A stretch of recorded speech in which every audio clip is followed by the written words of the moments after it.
Everybody, this is the Upper Tier Podcast. It's Thursday Tier Talk with myself and himself, the Dazzler. How are you, my friend? All good, pal. All good. Yeah, I no like the two complaints. mirrors above you there. They look those Disney, like the Mickey Mouse ears or something on you there, aren't they? There is The a two gap. mirrors. There you Maybe if go. I go like that, it makes it look like they're mine. Yeah, that's what I mean. You were right in the middle of it there for a minute, There we but go. Look. yeah, there you go. Perfect. As always, folks, smash the likes, of course, hit the bell notification button, subscribe to the channel, and share the content as always. It is Thursday Tier Talk, so we're going to be previewing the Premier League coming up. We'll race through that pretty quick because we want to have a chat, obviously, about the Manchester Derby, of which Darren is going to be over at it, but that is the big game of the weekend. We'll keep you in touch with what's going on the Europa League and the Europa Conference front. Aston Villa with a huge win earlier, smashing AZ Alkmaar. Very, very impressive. West Ham getting beaten 2-1 by Olympiacos, but Paqueta, or whatever way they announce his name these days, they change it every week. Paqueta, yeah. What a goal he scored, but 2-1 wasn't enough really. Olympiacos, I think, full value for the win. Liverpool at the moment demolishing Toulouse 3-1. Goals by Wataru Endo, Nunes, and Jota just walked through the defence for the first one literally and scored. So to lose with a goal on the break, of course, Trent Alexander-Arnold playing him on side, not marshalling his back line very well, but we're absolutely flying there at the moment. I can tell you, Brighton are 1-0 up against Ajax. I would expect Brighton to beat them. Ajax in a lot of turmoil at the moment, second from bottom in the Eredivisie, and just sacked their manager there on absolutely. Tuesday. So Yeah, I'd expect Brighton to get a win there and get their European campaign back they've on been. track. I've just come in a few minutes ago, and they've been value for their 1-0 lead. I think they'll probably pick up another one maybe in the second half, and if Ajax decide to come out and try and score a couple of goals, they could end up picking them off really easily at the back.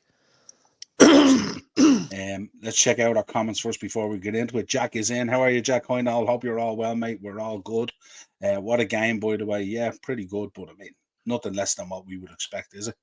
Hi, Niall. Gravenberch. Hold on. What am I? Scotch missed? Jack, you go easy there, pal. Jack. We'll fall out no, again. no. It's. Has he got it down below, or is he talking to Daz Reynolds? Could be both. Well, you're the Dazzler, really, aren't you? More than Daz Reynolds. Yeah, he's talking about Gravenberch has been amazing in the first half. Yeah, he's looked well since he's come in and played for Liverpool. In fairness, I'm on the red man. A lot of that tonight. What's the crack on Dazzler? Yeah, absolutely. Daz is in. All good. Daz picked up one of our shirts. I think it was last night. Pretty good. Rushmore. Yeah, we gave away a few prizes last night. I do have to say, anyone in the chat, by the way, who was starred and marked, I've only had 2 addresses sent to me so far. So people don't like getting free stuff by the looks of things. At Daz, hope you're well, mate. Yeah, absolutely. Baz is in. How are you? Evening, lads. What's the crack? All good. So happy Big Daz is back. Yeah, absolutely. I am. You'll never walk alone. 66, Jack. At Daz saying there we go. Right, let's get in. Premier League preview. And we start off with Palace versus Spurs on Friday night. I love Friday night football. I got to be honest. When are you heading off? Not till Sunday morning. Oh, okay. All right. So you're around all this then for the weekend, more or less. Yeah. I'm around up until I think we both at 7:30 Sunday morning. We're on the Swift, so it's 2:15. Yeah. So the hope would be to be off before 10 o'clock. Yeah. Kick-offs at 3:30 then. Loads of time. And then stay Sunday night and then back home, I think, Monday afternoon into Monday evening. So looking forward to it. Not too bad. You know, I do love Friday night football though. Massive fan of it. But I don't think Palace are going to love Monday night football, are they? Or sorry, Friday night football. Don't think so. Tough place to go. An unusual game time. Tough place to go. I don't know if you've seen today the fixture list being changed. We've gotten another 12:30 kickoff. That's 15 now. Is it after an international break? And it's against Crystal Palace. Stop. No, the one after this international break is Man City, isn't it? I think so. Yeah, so it's probably good. It's probably straight after Christmas or New Year or something like that. You know, the usual shithousery that they get on with and stuff like that. But yeah, Palace versus Spurs Friday night. Yeah, you're going for a Spurs one here, eh? I would imagine. I sure am. And Yeah. I'm just going to look at my predictions because I think I'm going. Sorry, I have my bets here now and I'm just brushing up, you know yourself. Yeah, I don't have anything particular down for it, but I do have Spurs here. I just think they've been so good so far. Do you ever remember Spurs after 9 games having 23 points? Like there was times on Stevens' day Spurs didn't have 23 points. This is a phenomenal start. And all of this under the hammer of, their best player leaving the building. Harry Kane leaving the building. And I got to be honest, they haven't missed him, which I never thought we would have been able to say after 9 games. No, actually, didn't we? If you remember back, didn't we call it that if Kane exited the building, there might be an opportunity for guys to step up and stuff? Remember we called it on the podcast? But not to this level, obviously. Not to this level. This is what I'm saying. This is what I'm saying. And I suppose the big thing with Spurs is when Kane was around, and I've seen it happen a little bit at Bayern as well, would you believe? When Kane plays in that number 9 position, everybody just looks to Kane. But if Kane's closely marked or he's tightly marked and he has to drop deep and pick up the ball, he's not necessarily a threat. So it's and with him exiting the building, obviously that's happened to Spurs. Threats have come from other places. Obviously, you've got Son, Richarlison, you've got Kulusevski, you've got Maddison, who's been very good, but also Udogie and Porro, who have been.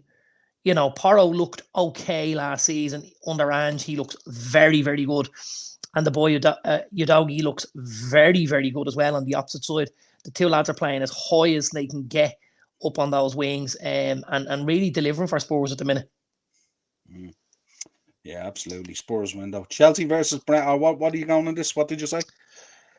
I know Selhurst Park is a tough place to go, but I'll go 2-1 Spurs. Very good. Chelsea versus Brentford. Our friend Acers is in. Dazzler will be locked after the Rugby World Cup final. I hope so. Yeah, absolutely. Can't have too many because I got to drive ahead of me the next day. Then Acers was missing in action last night for our Mount Rushmore. No really? No sign. Very disappointed. I was looking forward to his ones.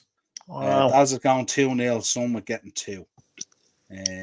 Chelsea versus Wolves on Christmas Eve. Yeah, see that? Chelsea versus Wolves Christmas Eve. Really? Yeah, apparently so. Yeah, it hasn't changed apparently as well. Yeah, there you go. That is awesome, isn't it? Yeah, that's kind of cool. After everybody goes to bed, feet up, watch a game. I doubt it won't be late, will it? Can't be late because there'll be no transport. It'll probably be, what time are you talking of? 3 o'clock, probably 5 o'clock maybe? Could be at 5, could be at 5:30. Be interesting. Finishing time. Bit of a track for the Wolves fans though on Christmas Eve. How are they going to get home? That's the difficult. And just as we said it, there you go. 2-0 Brighton. There you go. We did call it. We did. Chelsea Brentford. Yeah, I think this is another opportunity for Chelsea to get more points under their belt. I think at home they've been decent so far. I think they'd be a bit peeved that they didn't manage to get over the line last weekend against Arsenal after the start they should have had and stuff like that. But I only see Chelsea in this one. I got to be honest.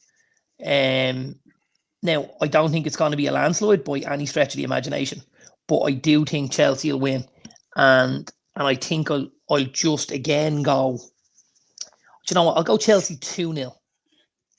Brentford have been a bit of a bogey team for them in the past, though. That's the only thing. They sure have. They gave them one hell of a beating when our friend Eno went over to see that game at the bridge, remember? Absolutely. We were in Dallas.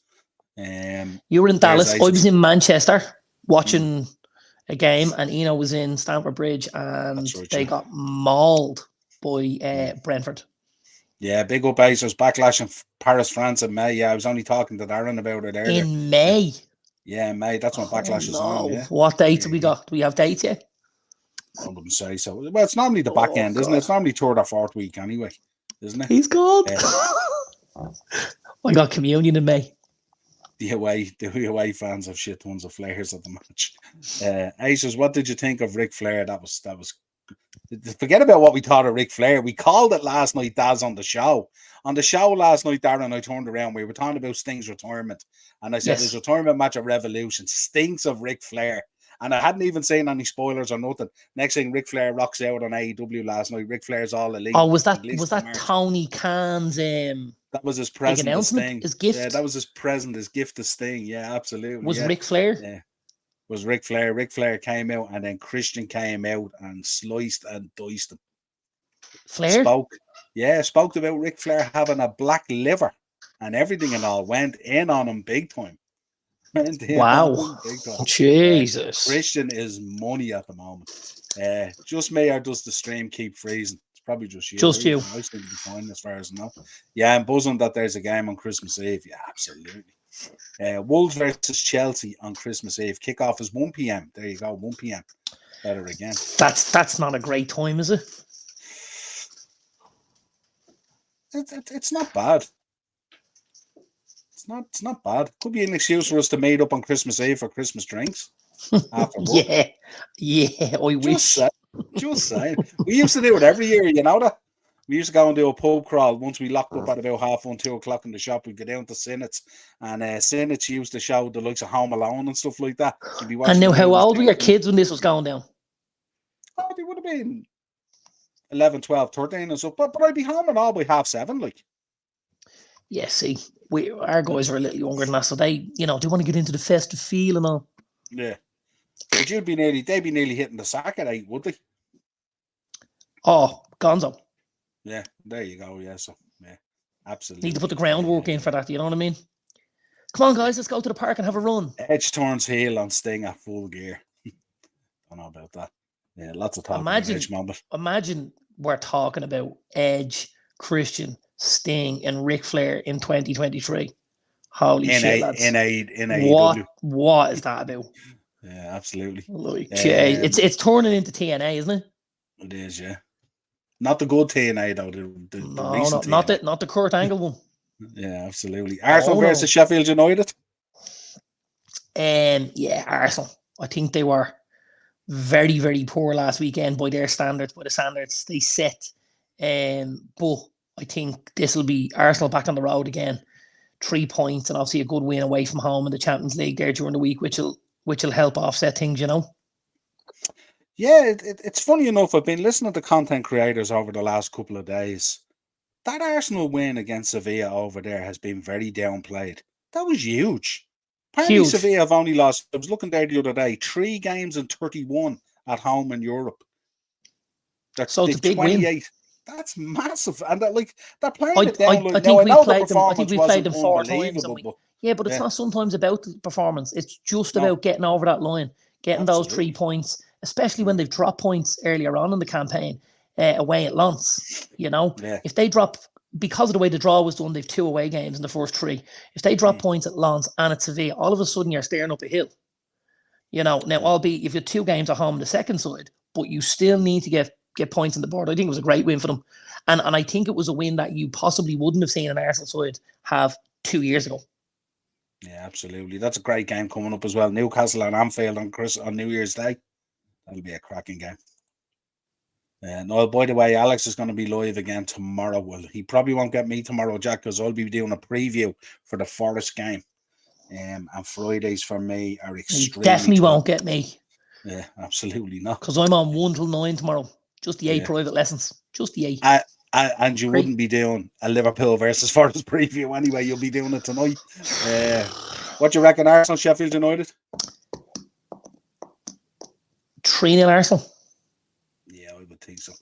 Yeah. I don't know. I have a sneaky feeling Sheffield United might get a goal. Maybe 3-1. I think Arsenal are better at the back than we are.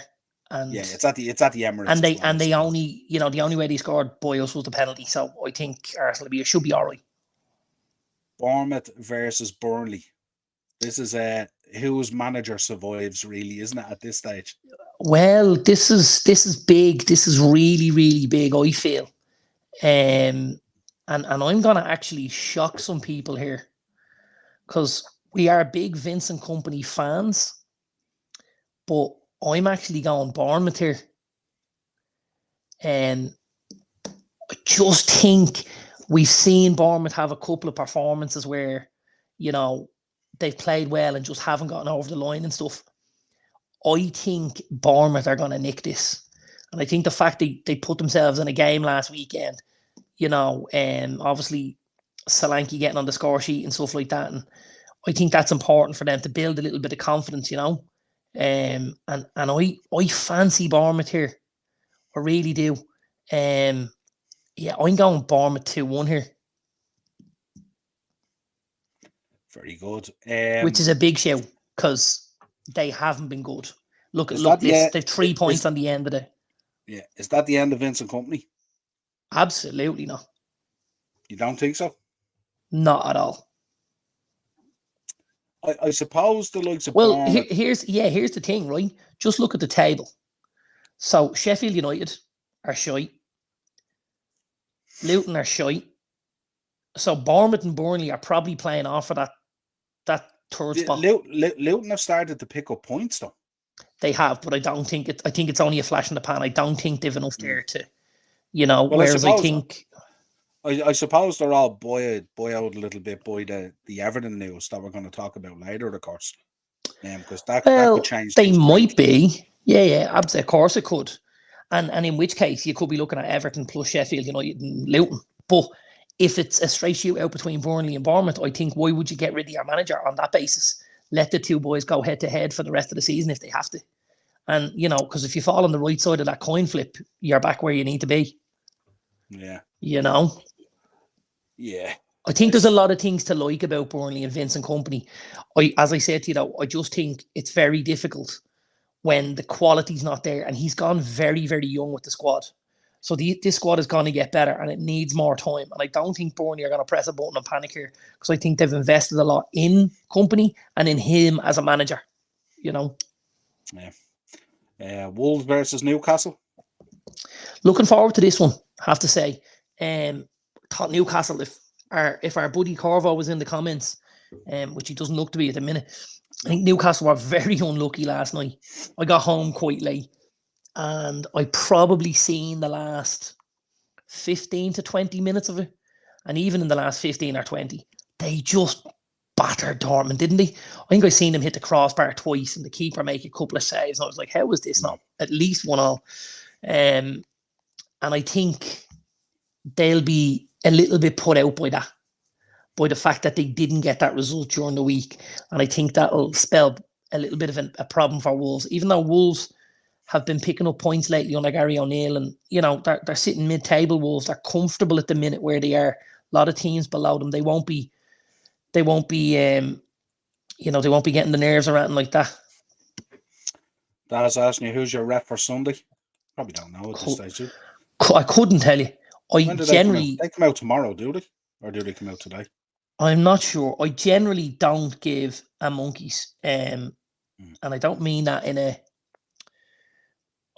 I don't mean that in a throwaway kind of a comment, but for me, there's a lot not to like about a lot of referees in that league. So whether it's one shit referee or another, you've got your job to do, and if you do your job, the ref doesn't have as much of an impact, if that makes sense. Yeah, I think when you look down through the list and the names that we generally know and stuff like that, they're all. Well, here, I have it here actually. I have it here. Now, in saying what I just said, we Paul Tierney.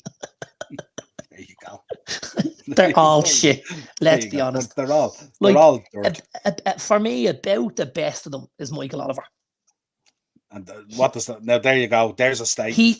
But you know what I mean. But there's a statement. The best about of them. The best, and it's Michael Oliver. Good Lord, we're done. It's Do you know? over.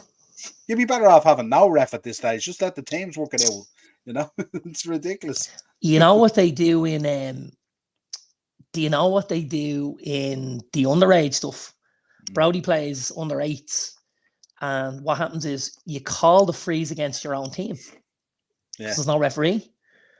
So, like, if one of my lads say kick somebody, I'll go, no, hang on, free, like that, you know, and vice versa. But it can get proper ropey at times. proper ropey, especially if you were being honest and you're like, no, that's a free. And then your man the other side, someone gets a hatchet out and your man's like, no, didn't see a thing. You're like, easy there, Arsene Wenger. Go easy there. he's the Jack is in here. I'll answer this one. You don't need to answer this one.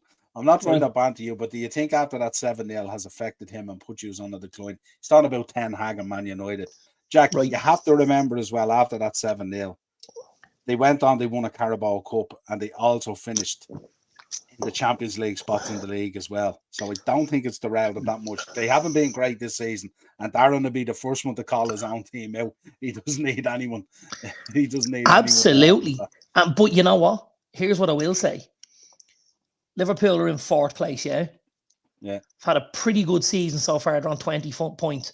We've been absolute dog shit, and we're only 5 behind us. And that's not Liverpool. Whoever was in that 4th was gonna be the measuring tape for top 4, you know. We're going to get into that now. It'll be 8 after Sunday, so don't worry about it. I don't know. We'll say we will. I don't know. Don't worry. I don't know. What did you call here? We'll get something. What did you call for Wolves and Newcastle? I'm going to go with Newcastle 3-1. Cool. West Ham, Everton. West Ham and Everton. Yeah, West Ham for me. Thought they were a little bit unlucky last weekend. Obviously, they were away at Newcastle, wasn't it? No, they weren't. Where were they? Sorry, they were away at Villa. Put in a reasonable performance, I thought, but got spanked 4-1. But Villa can do that on their day, you know. We've seen Villa do that a couple of times this season. Villa, don't forget, put 5 past Brighton, 6 past Brighton the week before. So Villa can be free scoring at the minute. I think West Ham will win this. I don't think Everton. I think Everton looked very toothless against you guys. You know, very toothless indeed. Not that necessarily their all-round play was really, really bad, but I just think they could have been there for a week and not scored. And that's a struggle.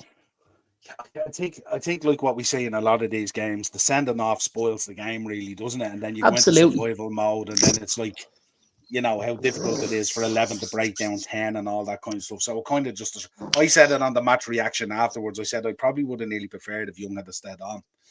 And we spoke about it.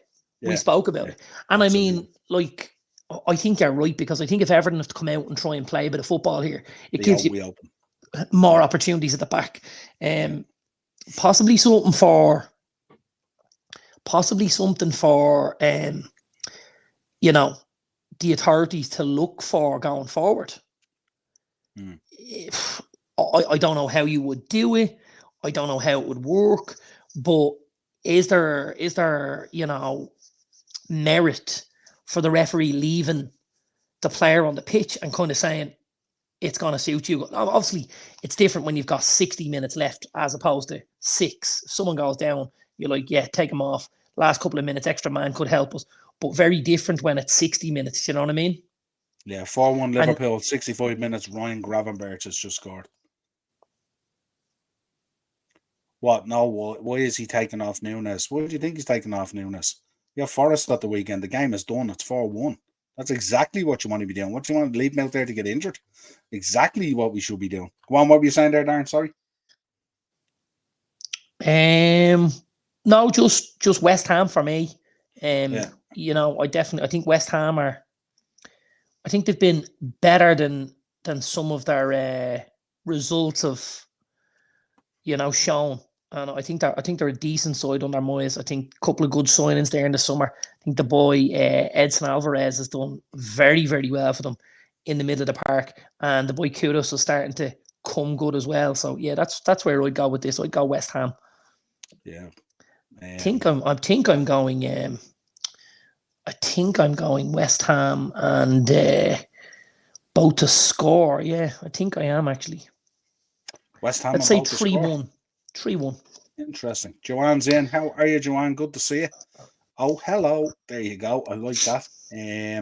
What have you made of this talk as well? I wanted to ask you on this talk that that's floating around, this 10-minute sin bin thing. Do you think that works? Do you think that would work in football? I know it works well in it works very well in rugby, obviously. That would be the one where we would look at and we would go. And actually, do you know what I really love? And they've started to use this in the Rugby World Cup. They send them to the sin bin on a yellow, and then they have the VAR look at it and make a decision whether he's going to be allowed to come back on after the 10 or whether they're upgrading the card to a red. It's very clever. Yeah. It gives everybody a couple of minutes to gather themselves. It takes the heat out of the situation. It takes the emotion out of the situation. And then a guy in an office in the middle of nowhere in some industrial park is looking at this screen and going, okay, by the letter of the law, what kind of decision are we making here? And the other thing that I particularly like about the rugby is they look at, other things that might negate the fact that he's created the foul or he's made the foul or whatever it is, Okay, what other things? Well, the guy who he tackled high was falling down. That negates a little bit of it. So things like that. And you come to a much better decision for my money. I think that would be a huge bonus. I think that'd be I think that'd sit really, really well with a lot of fans. 10 minutes, take your seat, and then the VAR are going to look at it and they'll make the decision. And it won't even be to the on-field ref. Why? Well, it makes sense because the on-field ref is in the middle of that cauldron, right? He's going to hear fans. He's going to hear players. So if all of a sudden the guy in the middle of this now can just say and turn around and be a little bit passing it off and say, not my decision, lads. Where's the argument then? It takes a lot of the intensity and the heat out of these decisions. I think it's very clever, if I'm honest. Yeah, absolutely. You see, that there doesn't make sense to me. Jack, I understand what you're saying about wanting Darwin to score another goal. I'd rather he kept it for Sunday, to be honest. I don't think it matters. No one's going to be looking back on Darwin Núñez as Europa League goals, let's be honest. And it's not like he's not in form. He is in form. He's playing well. So it's not like we're trying to play him back in form and grow his confidence. His confidence is good. But this one's bewildering to me. Gravenberch off, Salah on. Why would you be bringing Salah on against Toulouse at 4-1? Why would you bother with that? That to me makes no sense. Why would you bother when you've other guys there who could maybe do with that little confidence boost? A Luis Diaz, or maybe bring one of the younger lads on, Scanlon, McConnell, Yaros. Do you know what I'm saying? Yeah, I think Scanlon. They said earlier Scanlon came on, didn't he? Callum Scanlon has come on for. Oh, he came on for Núñez. I see it now. Yeah, came on for Núñez. They haven't removed him off the bench yet. Sorry, it's on. Yeah, look, the group that we're in and stuff like that, you're not going to be looking at goal difference around like that. It's not going to be any that's going to factor into it. It's ridiculous bringing Salah on for that. I was watching it earlier with Ben, and before they kicked off, they went to the bench and they showed Salah on the bench, and I said, "Was not just giving the night off? What's he doing there? You know what I mean? Let him go out and have dinner with his missus or something. Absolutely, or stay at home and do whatever he wants to do. There's no need for that. You know what I mean? It's just to me that's just silly. I did an 8-way accumulator tonight. Oh, God. Going to be interesting to see that. Ace or City and both teams to score. Haaland. Interesting, yeah. I did a bet builder for the derby as well, just for a change, Arsenal 4-0 against Sheffield United. Yeah, Darren was similar, Joanne, earlier. He expects a big win from Arsenal there. Sure and he went the opposite to you there. He was going with Bournemouth there against Burnley, weren't you there? Yeah, I sure was. Yeah, absolutely. Yeah. That's a off topic. Who wins tomorrow, England or Argentina? England. England, yeah. Yeah, England. Argentina looked absolutely out on their feet against the All Blacks last week. Now they'll probably make some changes and freshen it up. I know there's a couple of lads who are probably going to play their last games in Argentinian jerseys, and they'll want to give them a good send-off and stuff like that. But I think England have too much. There's too much talent there. Yeah, good shout out for me out there. Do some Mount Rushmores for football. Absolutely. We could look at that. We'd have to define it down a bit, though. It's way too broad. It's always the problem when you do them for that. Do you want to hear my accumulator tonight? My 8-team accumulator? Well, when we get to beat the bookie, we'll go through it, won't we? Okay, let's do it then. All right, let's do it then. No point jumping the gun on it. Joanne's in Wolves 2, Newcastle 1. That'd be a huge win for Wolves. Don't say it. I don't see it, but Everton, listen, I think if there's a shock on the cards, Wolves probably isn't a bad show for it. Yeah, good stuff there, Jack. Yeah, I figured he was a Tranmere fan based on his naming thing on YouTube and stuff like that. Had Tranmere Rovers and stuff like that. I didn't know the Man United. That's weird, isn't it? A Tranmere and a United fan, and they were doing a Newcastle watch along, I think, or something like that. That must have been torture. Aston Villa 2, Luton 0. It's going for I don't think so. I don't think so, Joanne. Yeah, what are you going for? Actually, Aston Villa Luton is our next one. Well, let's just, and the only reason I want to go in here for a second is I'm gonna just call this out because I know we spoke about it earlier. Yeah. So, because I like to have my things at hand here, Niall. Aston Villa's last couple of games: 4 against Alkmaar, 4 against West Ham. They had a poor result then against Wolves, the 1-1. 6 against Brighton. Yeah. Beat Chelsea away, obviously, then. Another 3 against Palace. So Aston Villa are free scoring, shall we say. There's a lot of players in that Aston Villa team that are putting numbers up right now. And like, there's tonight, Bailey got on it, Tielemans, McGinn, Watkins. That's not even counting what wasn't on. Like, later on, you had Zaniolo, Diaby and stuff like that, John Duran coming off the bench. So Villa have goals from everywhere. Matty Cash has chipped in recently. I wouldn't be surprised to see Villa hit 5 here. They were actually, saying it earlier. The McGinn goal earlier was a very good team goal as well. I seen it. I didn't see many of the others, but they were saying actually. You just banging my head off that mirror, no? No, did you? Yeah, you can look back on that tomorrow. Yeah, I'll clip that. Man United fan trashing himself off mirror. That's a great more bad luck. Oh, jeez. If this comes down on top of me in a minute, I'll fucking lose. Yeah, no, they were saying that Emery had a conversation with McGinn about how good a footballer he was, but he needed to add goals to his locker, basically, and that's starting to happen now, really, isn't it? Yeah, so you're thinking, what, 4-5-0 here for Aston Villa? I think we could see 5. Yeah, I do. I think we could see 5. Will we go 5-1 and give Ogbene a go? I'd rather not, because I have Matty Cash in me fancy football team, and I prefer him to have a clean sheet and an assist. Okay, but well, that's just saying. Just saying. Yeah, just thought because he got one last weekend, didn't he? Didn't he score last weekend? He sure did. Yeah, no, he did. He did. And we like Ogbene because I tell you what, we do. What a workhorse. Yeah, absolutely. Like of what you want from your players, Ogbene is it. If you have 11 Ogbenes, Luton aren't there. You know, Ireland aren't there either. Well, not sure if I got that far, but that's for a different. They still have Stephen Kenny at the helm. Morris, where's Morris? Fulham. Get the daggers out. Brighton versus Fulham. Yeah, listen, Fulham have been really poor for me this season so far. I think league position really poor.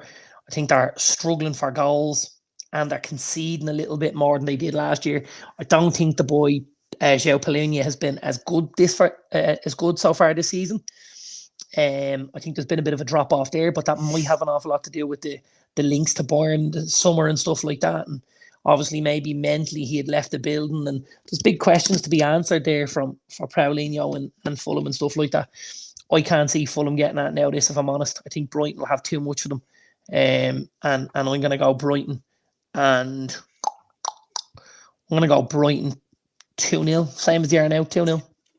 Yeah, Fulham this year have seemed to struggle first half. They've been on the back foot first half, and the games have gotten away from them. Second half, they've kind of grown into the games a bit better and played a little bit better, opened up a little bit better, when they obviously had to because they've gone behind. But they seem to be very nervous starting out in games and stuff like that. It's just a weird one for them this year. Very unlike Fulham. I think when you know you're struggling for goals, right? I think that first goal is very important. If you get it, maybe you grow a couple of inches and you're willing to go and defend. But if you concede the first one, it can be a real sucker punch. You know, it can be a real low blow because all of a sudden you're thinking, we can't get 2 here. You know, we'll struggle to get 1, but we can't get 2.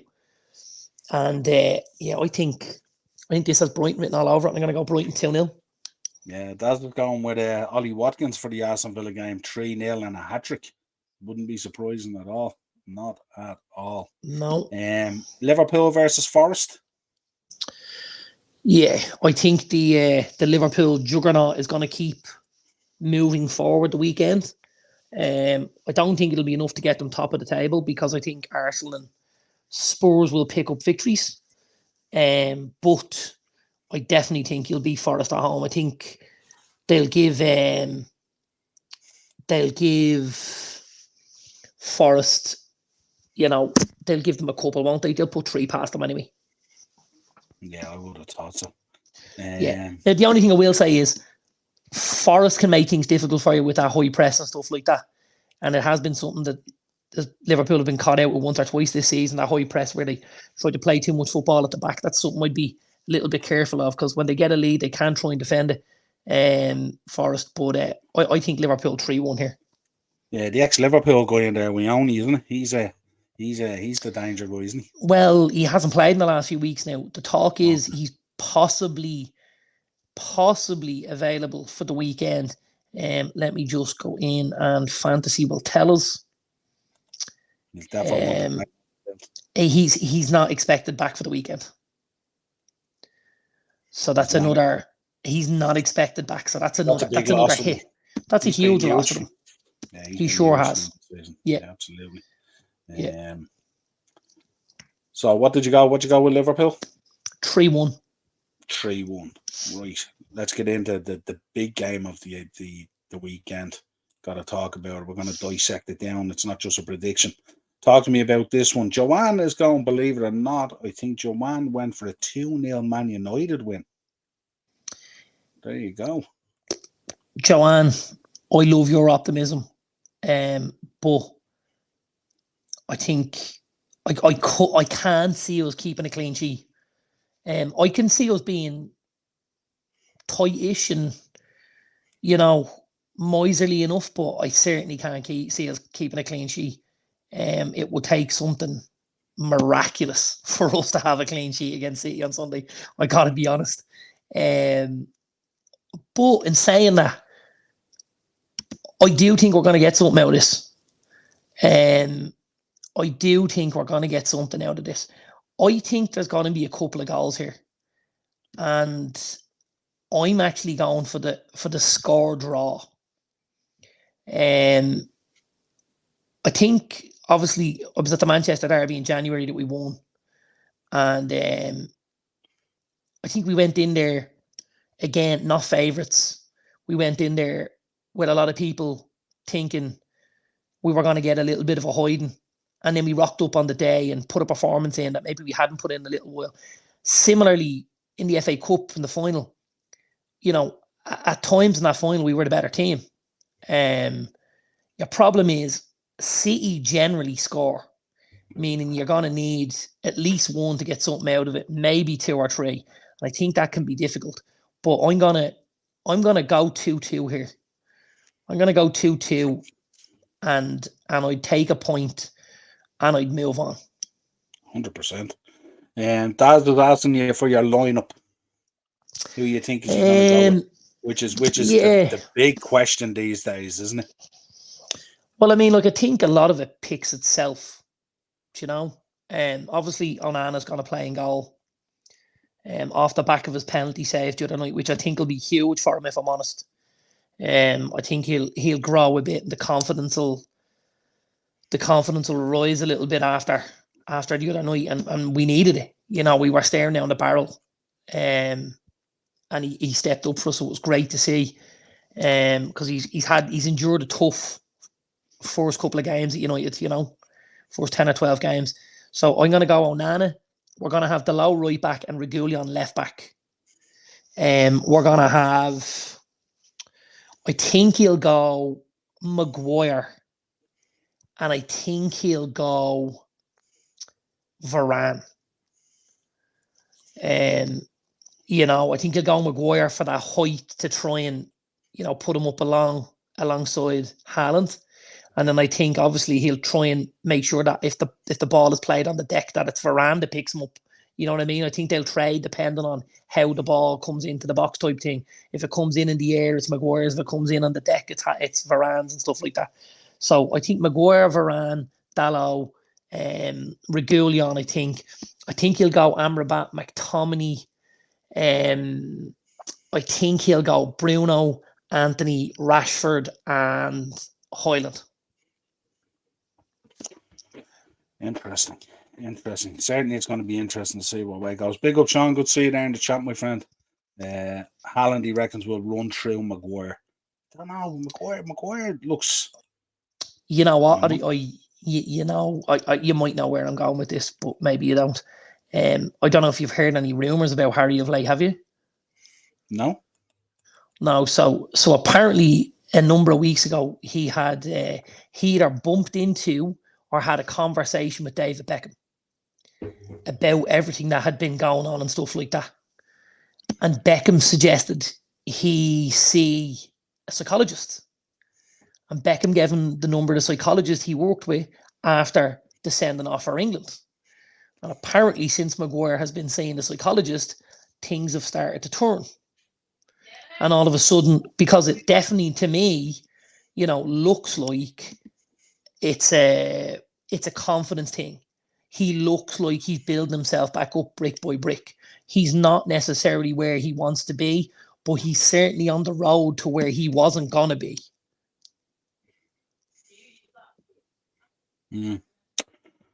What do you make of Sean there, Eriksen in the team after Amrabat's performance? I don't think so. I think he'll do something very similar to what he did the other night, which is I think he'll play.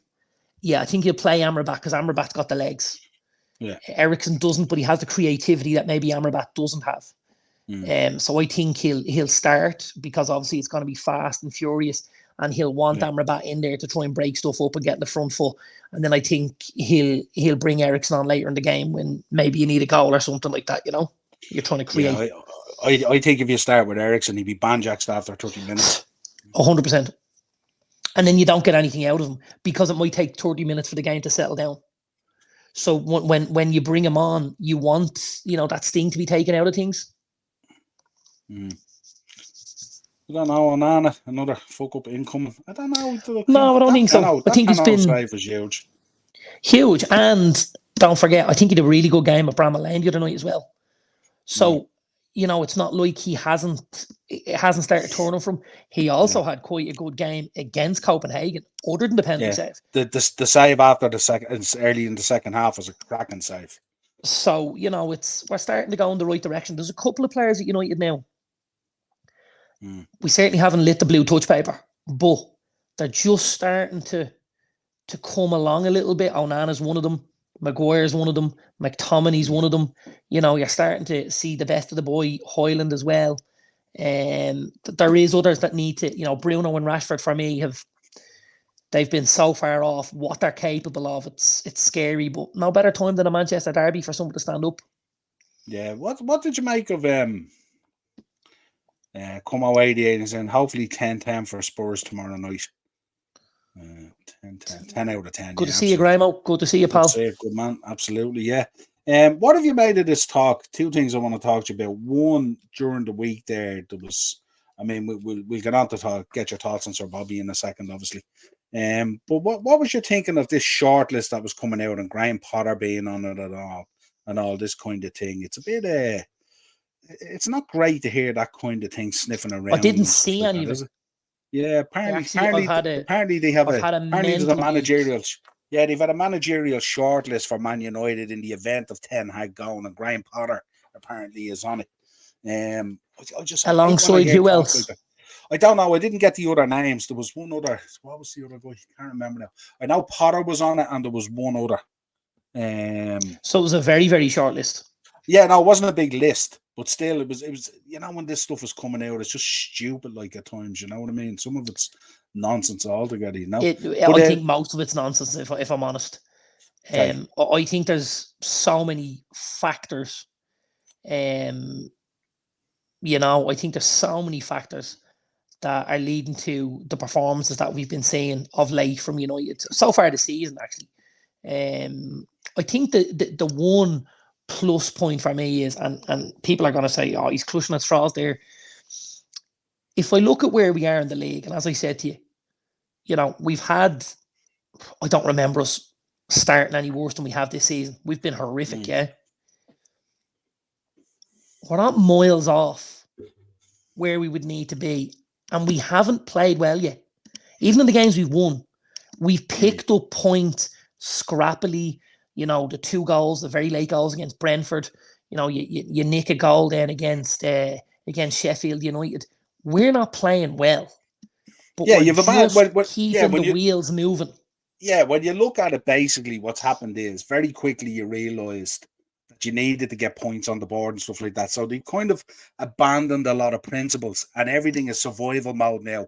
Get through, get points on the board, week in, week out, and that's the kind of thing. But if you do look back over some of those results, you know yourself, I know myself, they haven't played well at all, but yet they've picked up the results. Now, normally you would turn around and go, that's a pretty good sign of a team as well. But in this case, I think a lot of people are assuming that eventually that bit of luck or whatever it is will for me, I don't think it's necessarily been luck. You know what I mean? Our biggest issue has been taking chances. But this is now our second season. Yeah, but I mean, we haven't taken chances until those last few minutes where we're pouring it on. Yeah, but when I'm talking about luck, I'm talking about like, you know, throwing McTominay on for the last 10 minutes or whatever it is and banging 2 goals in like that against Brentford. You know what I mean? It's not like, you know, it's like he's thrown stuff at it. It actually, do you know what it's reminding me of? And you might take solace in this. It's reminding me when Fergie was nearly out the door and he turned it around. And he was going through survival mode as well at that time, you know. But still, there was a certain amount of quality there. You could see that they shouldn't be where they were. That for me is the big plus. I think the quality is there. I don't think we're seeing anywhere near what's possible. But I mean, if they get the wheels in motion and pick up 4 or 5 wins in a row, all of a sudden you're back in the mix for something. Now, something for us this season isn't going to be the Premier League because of the start we've had. But if something means we're back in that mix for 3rd, 4th, 5th, that's big. That's really big to guarantee that Champions League football, to keep the continuity, to keep the wheels moving in a forward direction, you know. And this might be second season syndrome where it's hurting and things are more difficult, but you've just got to keep paddling the boat. And eventually you start seeing a little bit more. Next season could be completely different, but I think you've got to get there first. It is going to take a while. It's certainly not going to be easy on the eyes at times. It's going to be survival mode. But I think that the one thing I will say about that is you learn a lot about what's in your squad. You know, you learn a lot about who you can look at and who you can go. You've always stood up for me. And I mean, like, you know, you don't need to look too far for examples in Maguire and McTominay. 2 lads that looked like a couple of weeks ago, they were very, very peripheral. I heard lads saying we should have sold McTominay and kept Fred. We heard it a number of times, right? And then all of a sudden and something that you necessarily wouldn't disagree with because you're a big friend. And all of a sudden now, it's like, get McTominay in, he's the answer. So that's how quickly things can change and how quickly you can go from hero to zero or vice versa in this game. Yeah, well, as we said already, if you look at Maguire the last 2 or 3 games, he's looked really well. But if he drops a clanger on Sunday, that's all gone. That's washed away. You know what I mean? Like if he, you know, you can see it. It does. You know it absolutely does. But you know what? What happens if he comes out and has a barnstorm of a game? Absolutely. But you can see at the moment, if you look at the United fan base at the moment, they're grinding their teeth praising him at the moment. They're grinding their teeth. Well, he's certainly certainly trending in the right direction for me. Absolutely, yeah. No, young Jack will be happy there. 5-1, Mohamed Salah. Yeah, there we go. Maybe that's where he got his goal for me. Just got it right at the death as well. He sure did. The final whistle has literally just left the building. Want to talk to you about this as well. What did you make of this news coming out? What news? Have you seen this? Well, we've seen an Instagram post, but no, listen. It was in a lot of places today, John. Not just an Instagram post, and not just a picture of him having coffee with the boys. There's Yeah, because apparently a don't forget, lot he still more to lives in this. Manchester.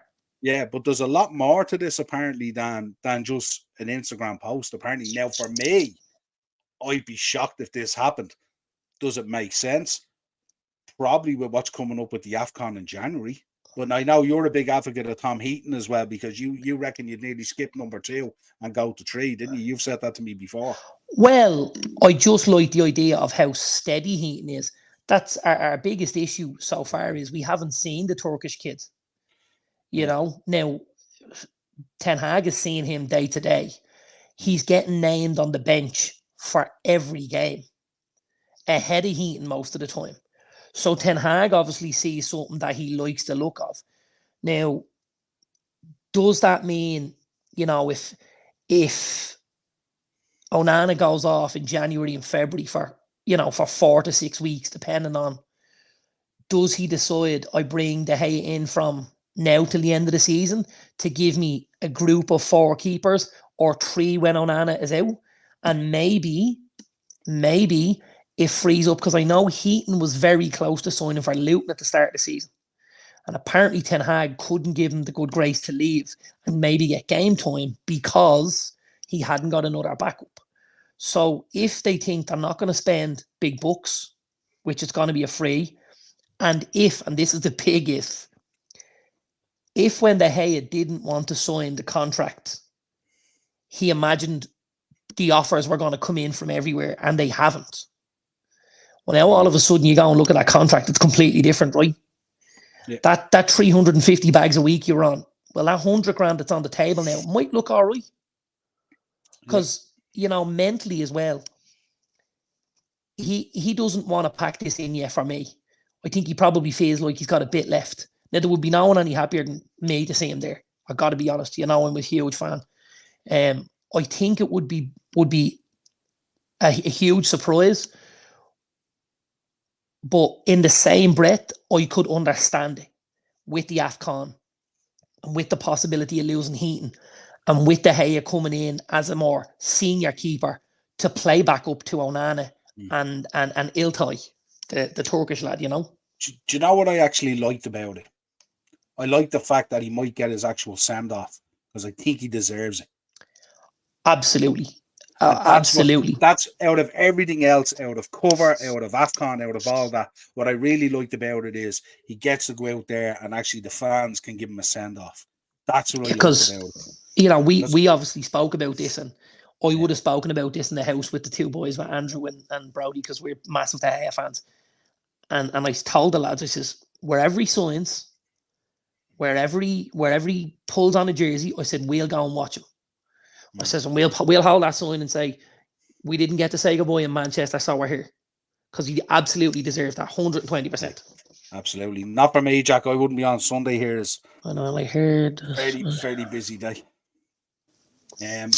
What do you make of him not picking up another club? Do you think he's waiting, or do you think he's... I don't know. I listen. So apparently, and this is all hearsay, because as fans and as content creators and stuff like that, everybody hears stuff, but the legitimacy of it can be questionable at times. Yeah. Apparently, the offers that were on the table, right, weren't the offers he expected.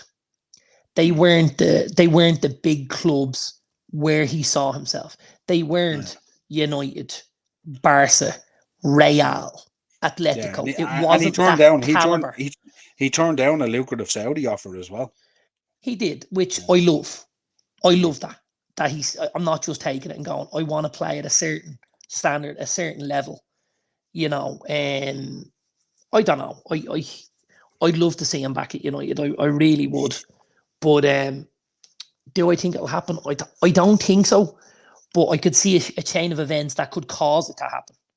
With Heaton possibly leaving, and with Onana heading out to the AFCON. Because if that happens, if Heaton goes, and if Onana heads out, you've got De Gea and possibly the boy, the Turkish kid, as your 1 and 2, and then you bring a younger one in as your number 3. You promote from the 23s or whatever. Because don't forget, Mateo Kovar obviously also left the building as well in the summer. He went to Leverkusen. We got 10, 11 million for him. So we've had a lot of upheaval in the goalkeeping department. Yeah, I like the idea of that, Sean, there. Yeah, if Xavi went out and get sacked, De Zerbi could be the replacement, absolutely. I wouldn't be getting two, Sean. I like what Ange Postecoglou has done. He's a breath of fresh air in the league. He's done really, really well with Spurs and all so far. But to be honest with you, I don't think they're going to do a Leicester because the drop-off hasn't been that big in the teams around them. There's a lot of teams in the Premier League still playing really, really good football and stuff like that. And the other thing I would say as well is, if you look at their squad is so light. If they lose a Son, if they lose the other boy, what's his name? Kulusevski. Maddison, and with Maddison as well, he can pick up a knock and go missing for a while and stuff like that. If they lose any of those guys, if they lose any of the boys at the back, Mickey Van de Ven, or if they lose Christian Romero, Eric Dyer's coming back in. Two of the big pluses for me have been the boy Van de Ven. I think he's been excellent. Not only has he been rock solid as a defender, but I think he's been very, very good with the ball out of feet for a boy built the way he's built, right? And I think the huge plus at Spurs, and I mean huge, has been the form of Vicario in goal. Because last season, I think Hugo Lloris was so poor. He was having a very similar season to David De Gea, where it was mistake. And I think mentally it was grinding him down. And I think obviously freeing him up, but I don't think the boy Vicario has been amazing, but I think he's just been that solid 7 out of 10 every week. You know, that Steve Finnan type just turns up, puts in the performance. And I think for the lads in front of him, that's hugely calming, isn't it? Yeah, absolutely. Ferguson is going with De Zerbi. I don't think Ferguson goes with De Zerbi if he's going to Barcelona. I think if De Zerbi was to go to United to replace Ten Hag, I could see that happening all right. But not to Barcelona. I don't think that would be the right move. I'm going to say something that's going to annoy a lot of people. Yeah. Because I like doing that. You know, I love that good heel heat, right? I wouldn't have either at my club. No. If De Zerbi comes, there's no way he's bringing Ferguson with him, because Hoyland is better than Ferguson. So I don't think you bother spending what Brighton won for Ferguson for him to play number 2 to somebody for my money. And I mean that with the greatest amount of respect possible. Yeah, interesting. Unless they try and change it up or something like that. I read this one today, actually. McTominay potentially on Newcastle's radar to replace Tonali. We'll talk about Tonali now in a second. Dazzler, sum it up. Give me your thoughts on Sir Bobby Charlton. I bet you will. Because you haven't had the chance to talk about him and stuff. That myself and Mark talked about him the other night. Yeah, I suppose it was kind of strange in a way. We talked last Thursday night about my Manchester United Mount Rushmore. We only talked about it. Yeah. And of course, the first name I had on my list was George Best. The second name I had on my list was Bobby Charlton. And then I obviously finished off with King Eric and Rooney. But like what Bobby Charlton has done for Manchester United as a football club, you know, it'll never be surpassed. Never be surpassed.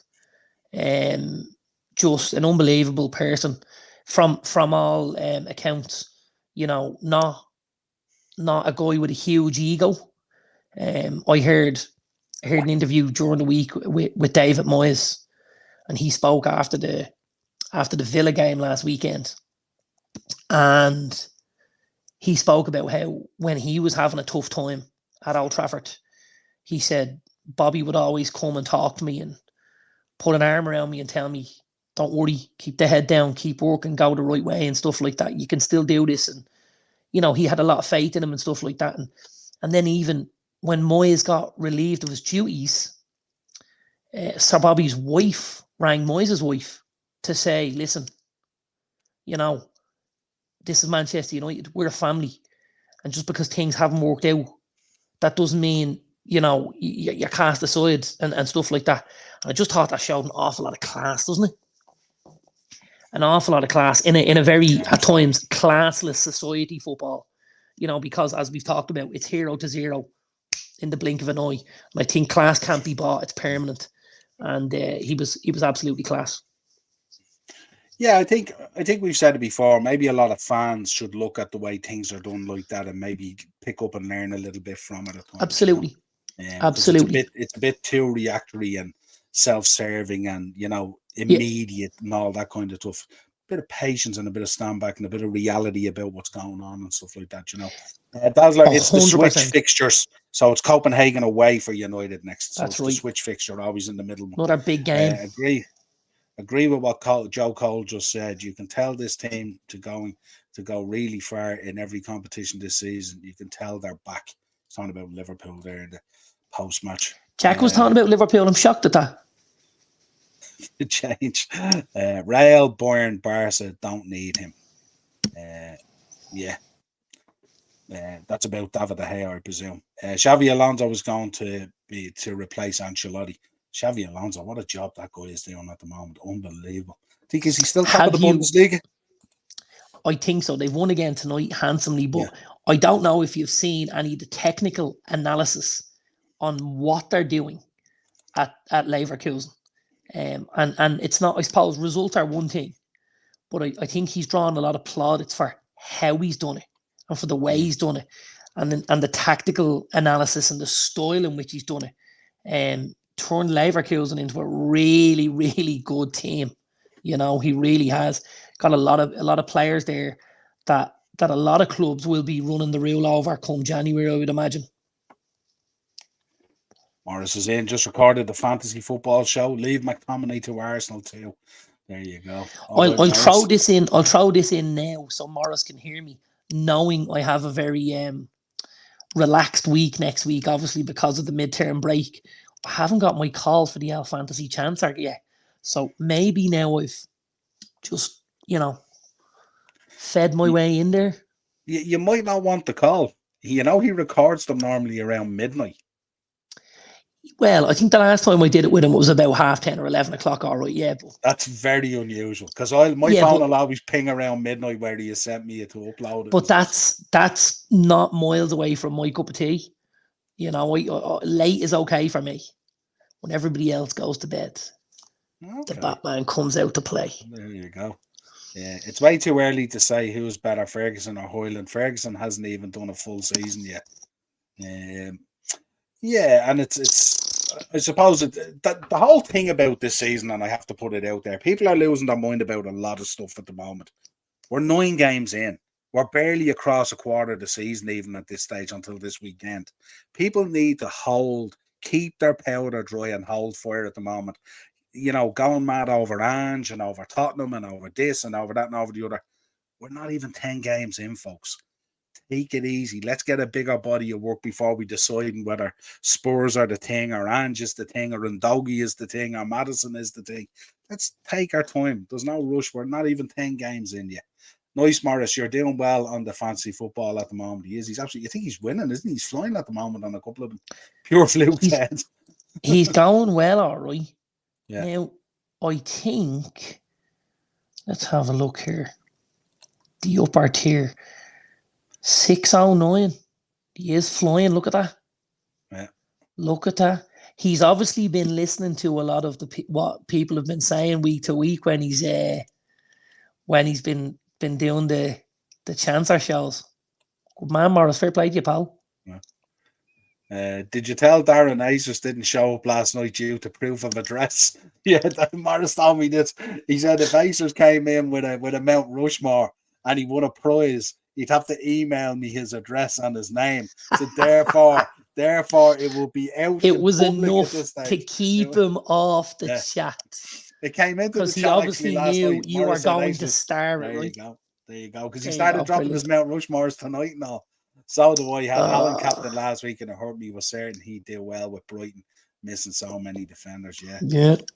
Different generations of people, absolutely. Morris, Burger King for me. Burger King. Respect and honor was something taught early on in kids' lives. Yeah, absolutely. We speak about it all the time. You can come on the show when you fulfill the bet. And we'll blow through. Xavi Alonso was super smart. Absolutely. That hurt me, Morris. I don't know if you see. Did you see the training video the other day from Leverkusen as well? No. Did you see all that? You want to see the balls? Alonso was on the halfway line, and there was just balls there. You know the way they normally have them there in training. Yeah. And you want to see the balls he was pinging into the box as passes along the turf, not high, along the turf, absolutely onto these guys' toes every time they ran into the box. Unbelievable. You know, I'm talking about passes that were better than anything he did in the Liverpool shirt or any other shirt he was in. You want to say? Ah, that's a stretch. He man, was unbelievable. Go check out this video and see how impressed you'll be. The Yeah, but ball he was also doing it in. He was also doing it in a game of training, and he's the manager, so no one's going to make him look bad. Like at Liverpool, he was fucking amazing, man. You want to see the precision of this, man? Unreal.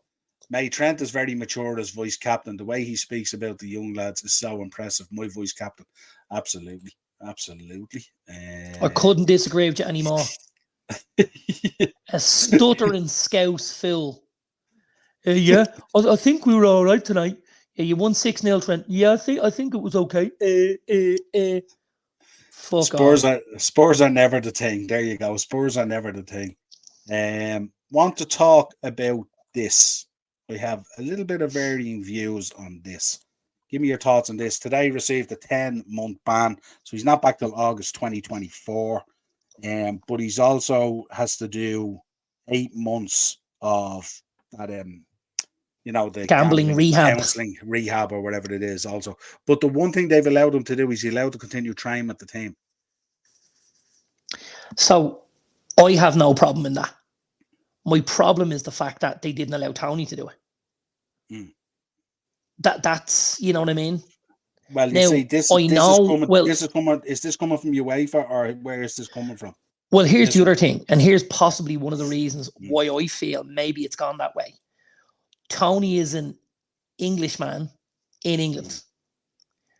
Tonali's obviously only come in from Italy. So if he's ousted from training and isolated, it's much quicker for him to find a slippery slope because of all this free time he has. Do you know what I mean? I don't know. We'll have to see.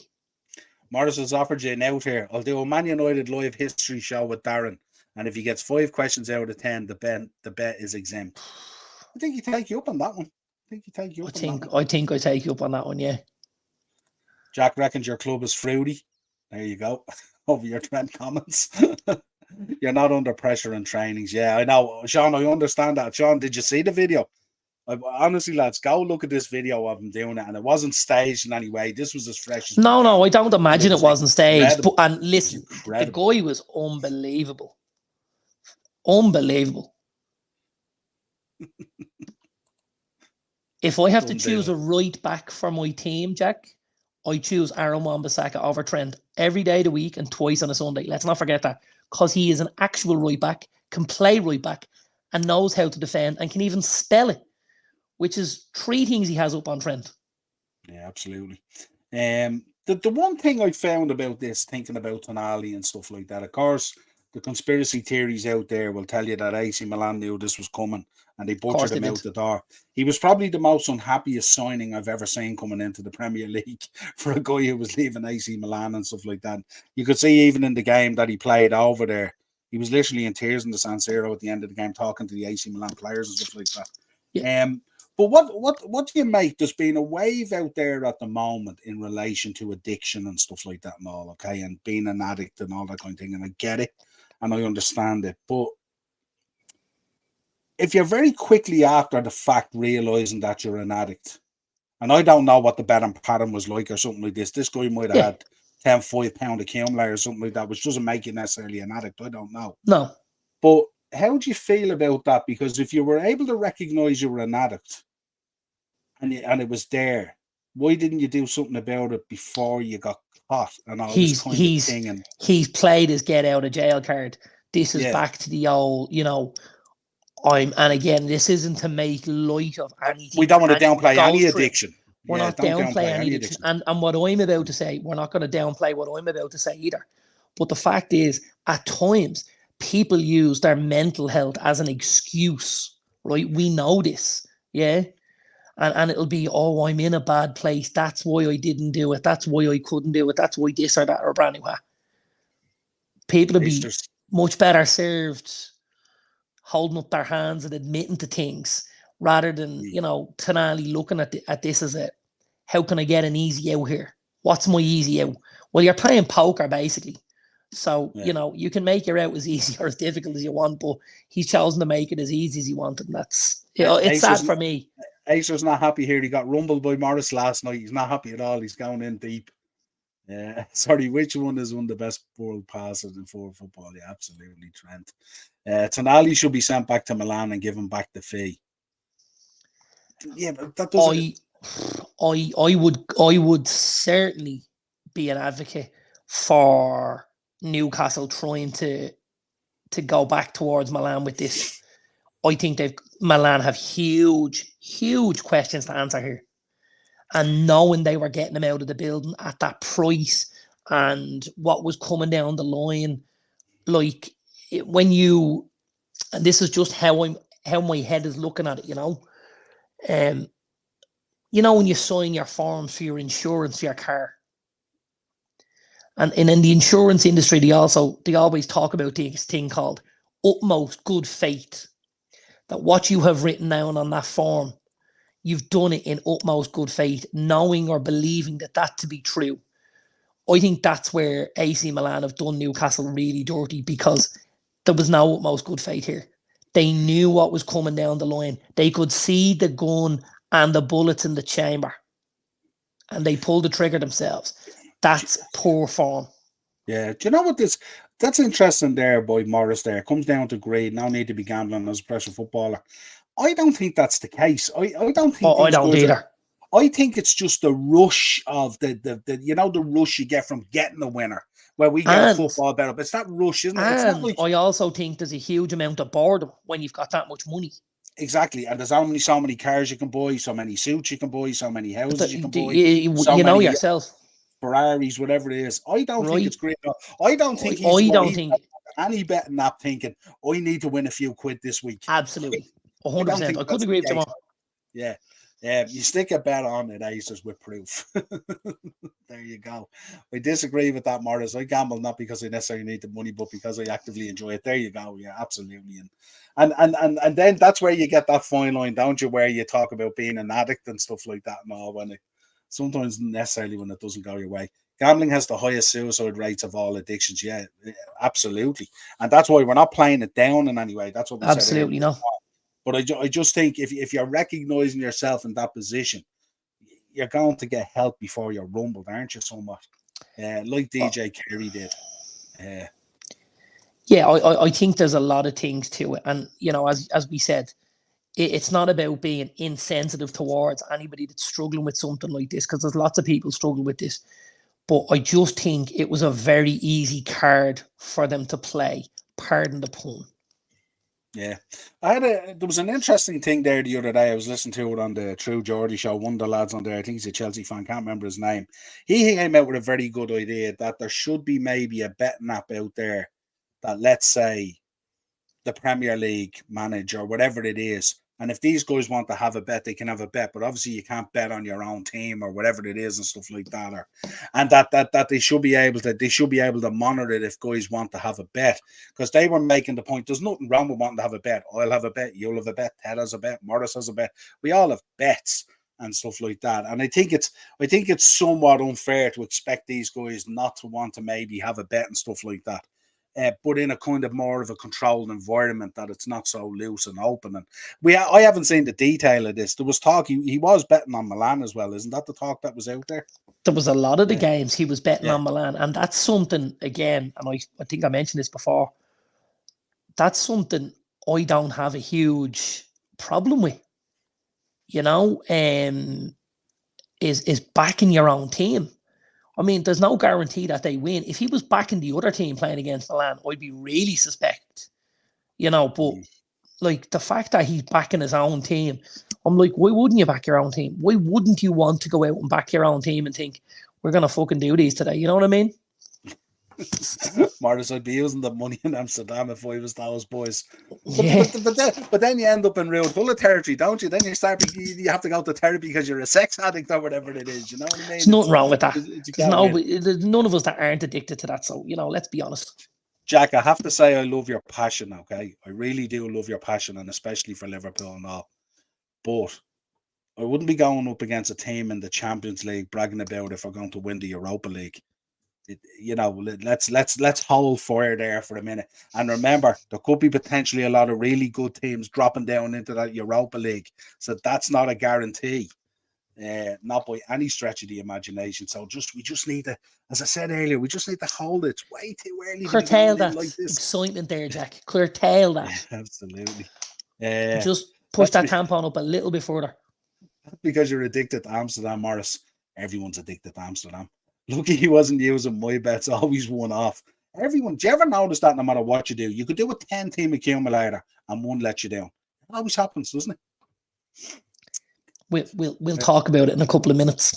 I did a 7-team accumulator one time, and I was here actually in this room, and I was waiting on Leeds, and Leeds were drawn, and it was the only team I was waiting on, and I think they scored in the 95th minute to win it, and the accumulator came up. It was about 750 quid. I lost my mind. Doesn't often happen though, but I lost my mind. I was leaving the house one day. It was when I owned the barber shop, and on a Saturday I used to go out to the shop and pay the lads. So the shop used to close about 5:30, 6 o'clock. So I was heading out a little bit early, try and get a bit done in the shop. So when the lads were finished cutting hairs, we could all get out and offer a point maybe or whatever, and you know yourself. And I had done me bet on the Saturday afternoon. I think I had result on both teams to score, you know, that kind of thing, my usual bet. And it was one of the games was Southampton and Burnley.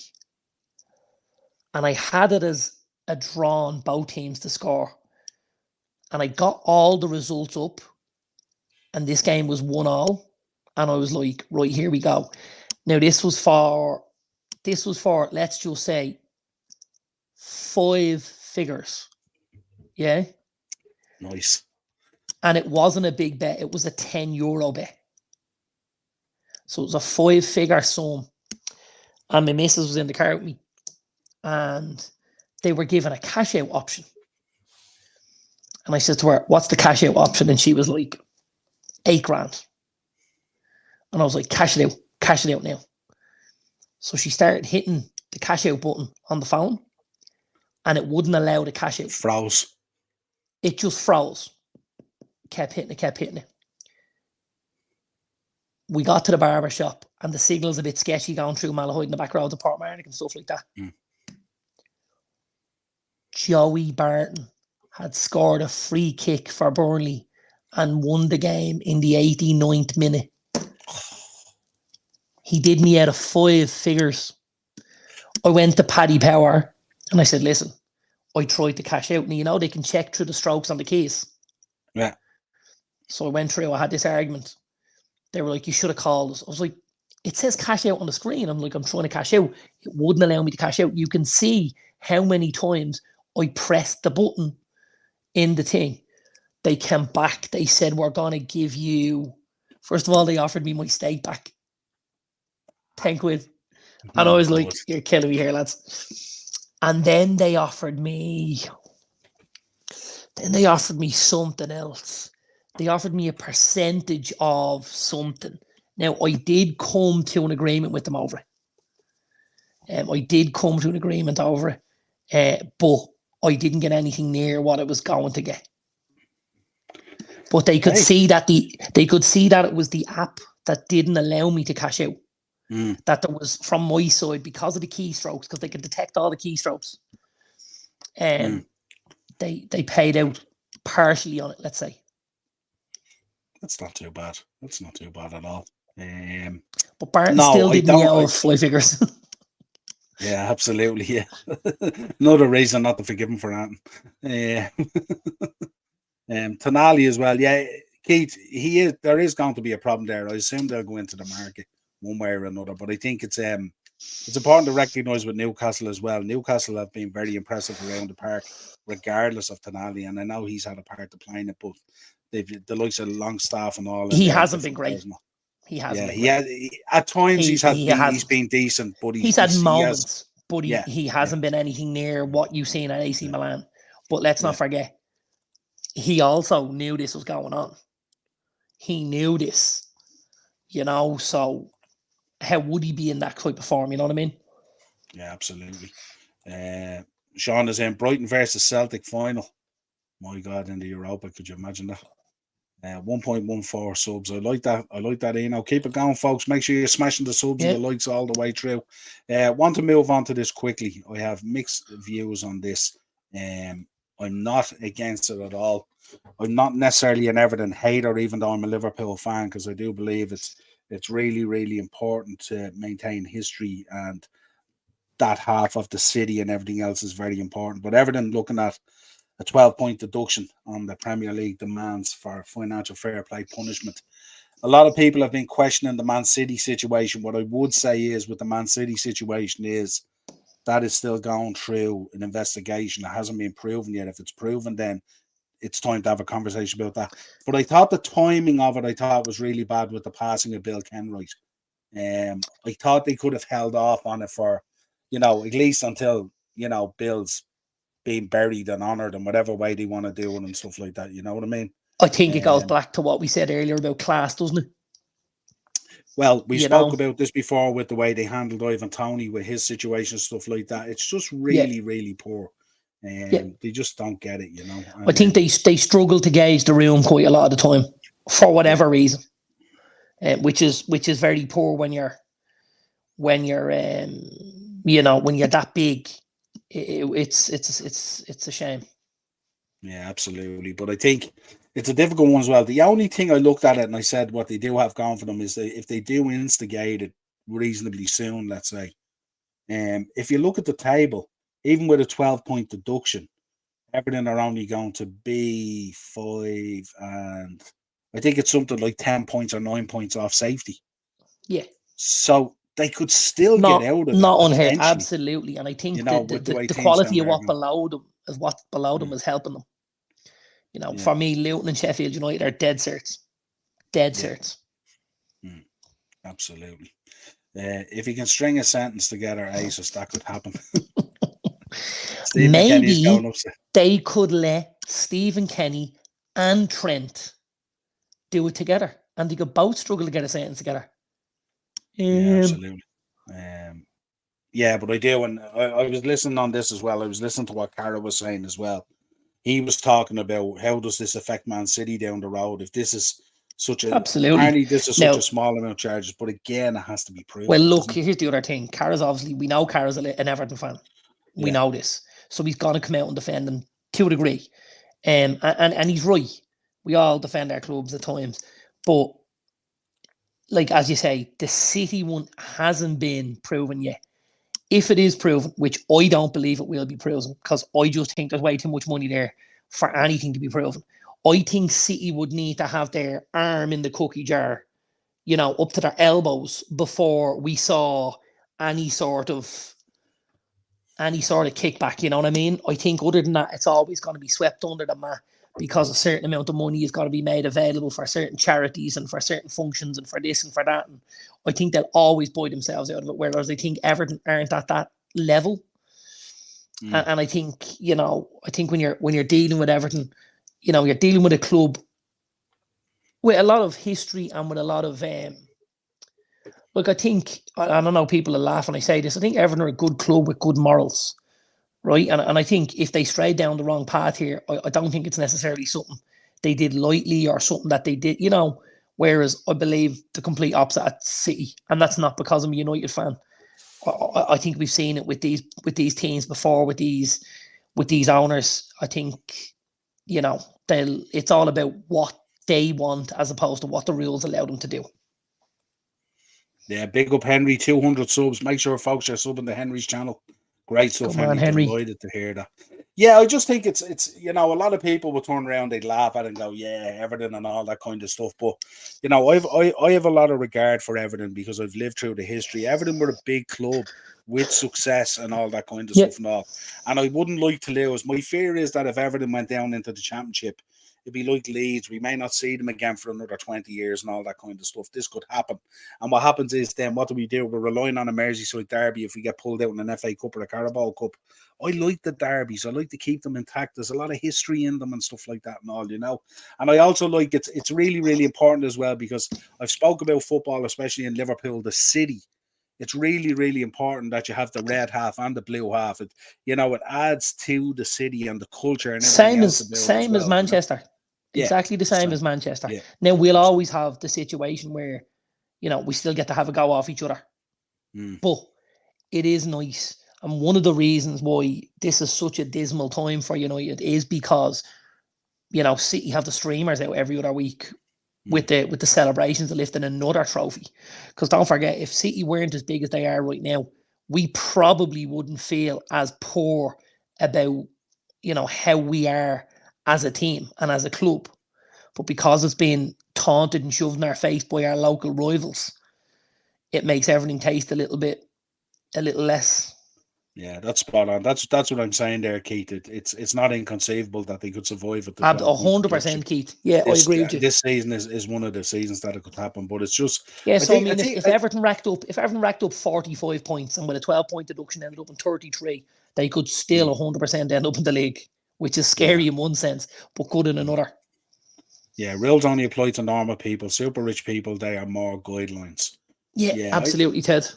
Yeah, I mean, we're literally going to need to nearly catch the guy opening the key on the post office box down in London for the sponsorship. No, you're going to have to. You're going to need him to come out and have his arms stuck and need help to get it off.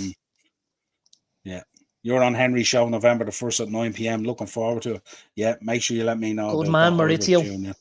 Make sure you let me know, Henry. I'll give him dogs abuse in the chat for a change. I like being in the chat sometimes. Gonna hit the hey, great show, lads. Absolutely. Like that good heel, Absolutely. So look, all I can say on this is look, we'll see what comes out of it and stuff like that. But I don't like kicking teams when they're down, and especially the history between Everton and Liverpool. And I would say as well is when you think about Bill Kenwright as well and stuff like that, you may have varying views on how he was as an owner and all that kind of thing, and as a chairman and stuff like that. Don't forget what Bill Kenwright did through the Hillsborough stuff and the memorial and all that kind of stuff, and how he went and batted for people and all that kind of stuff. There is a very good soul that was in there as well, regardless of your feelings about Everton and Liverpool and stuff like that. So R.I.P. Bill Kenwright. Absolutely. Deduction. Right, let's get into our bets. It's beat the bookie time. I feel I should have like something that pops up here with fireworks when I go, it's beat the bookie time or something like that, should I? Well, do you know what I should get? Maybe I should get one of those Tonali images with them doing that with the money, should I? Or something like that. Or something like that. Just trigger people a little bit, Or, no, I was going to say, I don't know where my head went on this, so you'll have to pardon me. Or get him like crouched over with fireworks coming out of his arse. Just to say as well here, Jack, again, most of those derbies are not generally an easy 3 points. Far from it. So, my 8-team accumulator from tonight. Yeah? Yeah. Now, when I say 8-team, you would think this was huge odds. Yeah? We're doing a watch along for Eurovision 1980. That's just made my night. I could just end the stream now. Oh, Morris, I love you. Love you. I had anything you want, Henry. I had an 8-team accumulator. Okay. And I'll tell you how this happened, because I wasn't going to have a bet. And I went in to do my lotto, because I do my lotto in the bookies for a Friday and a Tuesday. I do my 3 numbers for the Euro Millions, both draws, and it cost 20 quid. So I went in to do it earlier on, and I had 20 in cash. Put the 20 on, and as I'm walking out, I see this horse is running, and it's called Lulu's Boy. And my daughter's called Tallulah. And I said, I'm going to have to stick. It was 5-1. It was a fifth of the odds each way, first 3. So I says, I'll stick a tenner each way. And so I went back up, tapped my card, because I only had 20 for me for the lotto. So I tapped the card, did it, came second. Was beaten by the favourite. Your man hands me back the 20. I'm going, fuck's sake, I don't need this bleeding cash. I could have preferred it back on my card, but he can't give it to you like that. So I says, I'll go over and I'll do a bet for the Europa because I'm obviously going to work now and stuff like that. Went in, I was going to do two €10 bets. Result, goals now, bloody bad. No, fuck it. I lump on 8 favourites and I'll stick to 20 on the whole thing. Here's my 8 favourites. Frankfurt, they won 6-0. Fiorentina, they won 6-0. Leverkusen, they won 5-1. Roma, 2-0. Liverpool, 5-1. Brighton, 2-0. Ghent, 5-0. That's 7 out of 7. Oh, no. Oh. I had Sporting Lisbon. They drew 1-1 away at, I can't even pronounce the name. Rocca Chistowskovia or something. But they had Coventry striker, ex-Coventry striker, Victor Gyorkis, sent off after 7 minutes in the game. They scored through ex-Liverpool player Sebastian Coates. And in the 82nd minute, they conceded the equaliser. Now, you see the results of the other ones, 6-0, 6-0, 5-1, 5-0, 5-1, right?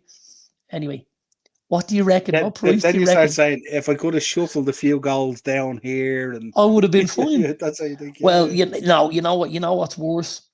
You know when you look down the list at who else won, and you looked at them and you went, so I looked at Marseille and I went, oh, Marseille win at home.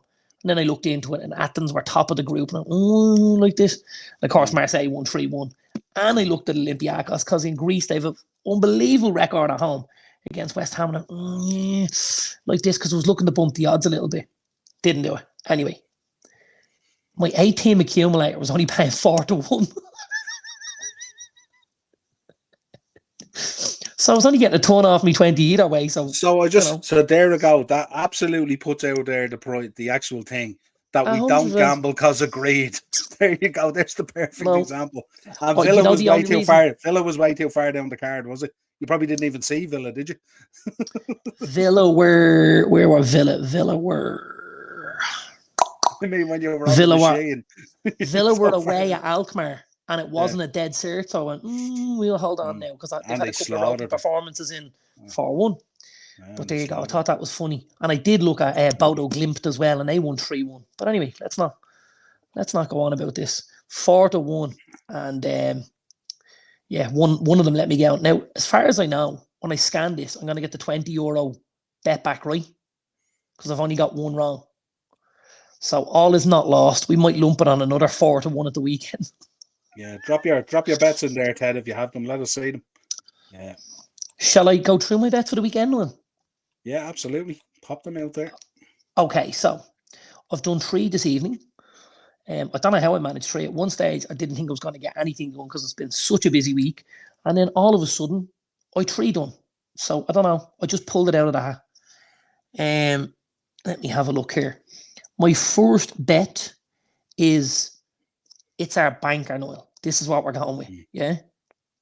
We're going West Ham, home to Everton, Villa, home to Luton, Brighton, home to Fulham, Bournemouth, home to Burnley, and Arsenal, home to Sheffield United. 9-1. Very good. Cheeky tenner, gets you 100, then you can gamble the other 90, and you're not down a penny. That's how to do it, Sandro. Absolutely. Next, I've gone for having a lovely treble here. I like the sound of this. I don't think everyone will, but I like the sound of this. I've got Newcastle and both to score. Yeah. I've got West Ham and both to score. And I've got Bournemouth and both to score. And that pays 50-1. I would have thought so. That wouldn't be your usual bout to score. Yeah. No? Well, I've interesting picks. Yeah. Because Bournemouth, Burnley can be, 100%. West Ham coming back out of Europe as well. 100%.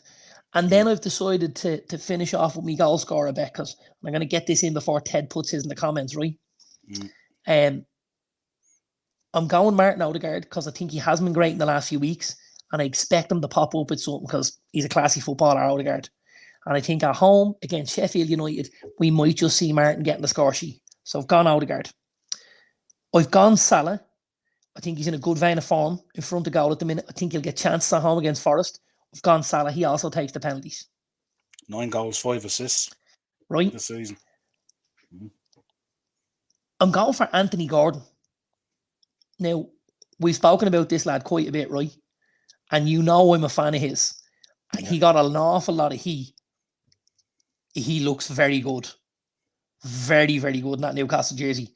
He's been phenomenal under Eddie Howe. It probably isn't scoring enough goals, but certainly producing the performances and the assists, playing really, really well in those black and white stripes. So I've gone for Anthony Gordon, and I'm just let me clutch. Hang on, where's the straws? I'm just going to clutch at the straws for a second. There's only one big Scandinavian or Nordic who's going to score on Sunday, and he's wearing red. And that's our boy Rasmus. Come on, Rasmus. And if, like you, like me, you've been on the opium today and you fancy Odegaard, Gordon, Salah and Højlund, it'll pay you 60 to 1. I don't think Odegaard and Salah are big shouts. Like, I wouldn't be shocked to see both of them score. Odegaard's a big shout. He's in terrible form at the moment. He's not going to last 2-3 games he's been awful. But it won't stick because he's too good, is my point. No, I could still see him arriving late and scoring a goal the way he normally does. And then all of a sudden, boom. So I think maybe I'm rolling the dice on Gordon and Højlund for 60 to 1. Yeah. I was actually listening to some Arsenal fans over the last 2 days since the Sevilla game, and some of them were talking about maybe he needs a little bit of time out of the team. Martin Odegaard, his drop off has been that big.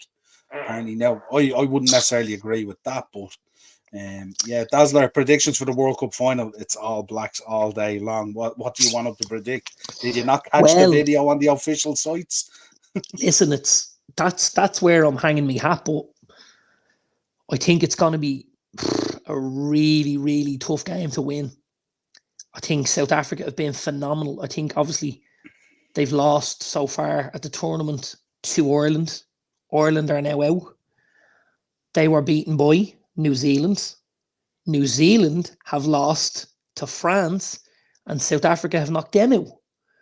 So the two teams that have, you know what I mean, have the teams they've lost games, they have been knocked out by their opposition. What does that tell you? How close is this going to be? Well, it probably tells you New Zealand, South Africa, France, and Ireland are the 4 best teams in the world, for my money.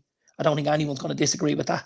I don't think we needed a World Cup for it either, did we? To know that, we didn't need a World Cup for that. But I think this is going to be epic. I would love, I would love nothing more than to see an All Blacks victory, but this is going to be a But you're predicting an All Blacks victory, aren't you? You're going with the All Blacks all day. Yeah, absolutely. Absolutely. Yeah. We'll give you have you done your bets? Are you done? I'm done. That's me. Finished. Peace and love, everybody. Peace and love. So Ted's first one, bet 1, Maddison, Saka and Gordon anytime, 23 to 1. There you go. Yeah, absolutely. I have my mine as well. I'll give you mine as well. I have my mine as well. Yeah. Yeah, we're picking well at the moment. But I have an interesting goal scorer ones this week. Not an awful lot of, some obvious, but some in there. Bet 2, Diaby, Bowen, Ferguson and Sterling anytime, 50 to 1. Interesting. Not bad. Not bad. Yeah. All at home, right? Yeah. Fury winning by knockout. Yeah, that should be interesting. I'm looking forward to that, actually. Can you imagine if Ngannou Fury's fighting Onana's bigger brother, isn't he? Yeah. He literally looks like he's the spitting image of Onana. Yeah. He's way scarier than Onana, though. And he hits like a brick. Imagine he clipped Fury. Good Lord, imagine that happened. Yeah, but here's the problem. The problem is we know this is fixed already. Yeah, that's the wrong part of it. You know, that's a stretch. Henry betting to Mo Salah finishing his career at Liverpool. That's to me that's long odds. No, he's not saying that. Oh, sorry. He's saying by the time he finishes his career, he's going to be the leading scorer at LFC in all competitions. Oh, sorry. Yeah, sorry, I read that wrong, Henry. Yeah, that wouldn't surprise me. Depends how long he stays for, though. He's a good bit. He's well off Rushy, isn't he? I haven't got a clue. I think he's well off in total goals. I think he's well off Rushy as far as I know. So He'd have to be there for a number of more seasons. I personally think he's in the building in the summer. I'd be very surprised if he doesn't. I hope he doesn't. But what's the odds if Salah gets a hat-trick? I have no idea, but I can't imagine it. Be all right. It'd probably be about, wouldn't be. It's against Forest, so I don't know. Wouldn't be huge. What do hat-tricks normally play about for top guys like that? Somewhere 16s, 12s, something like that. Wouldn't be huge money. To be honest, I don't care about Tyson Fury anymore. All he is doing now is shitty exhibitions. Yeah, absolutely. Right, I'll give you my ones then. Sorry, I'm just looking at the list here. Yeah. If this is right, yeah, and what I see, it says Ian Rush is 346, and by the looks of it, Salah has about 196. Yeah, he's over 100 off him, isn't he? 100 and odd, yeah. He's about 150 behind him. He'd have to stay for another 3 to 5 seasons. That's what I'm saying. And he'd need that 30 level. A year for the next 5 years. So, Henry, don't do drugs, son. Drugs are bad. Yeah, absolutely. Yeah, I don't think he'd be staying down. I would go for a cheeky Dominic goal. Yeah, absolutely.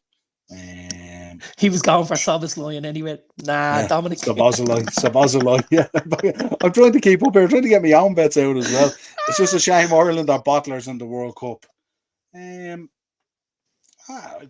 don't know. I don't think you can say they're bottlers when they've lost by a couple of points to one of the best teams in the world. Like, it's the flip of a coin. And after giving such a head start. And after giving such a head start. I think that's a stretch, if I'm honest. Yeah, absolutely. Billy Liddell, what a player. Dazzler, AJ will kill Fury if they fight each other. Not too sure about that either. No way. Too sure. Daz, Fury would destroy Joshua. There you go. Destroy him. Niall, can you absolutely destroy him? Do the Henrik shuffle with the Premier Trophy behind us, please? No, I'm not doing that. Do you realise it's nearly 11 o'clock at night? Well, knowing FSG, Salah will have been sold either in January or next summer. It won't be January, but probably the summer, I'd say. Right, let's go. My goal scorer bet for you pays, or do you want to guess the odds normally?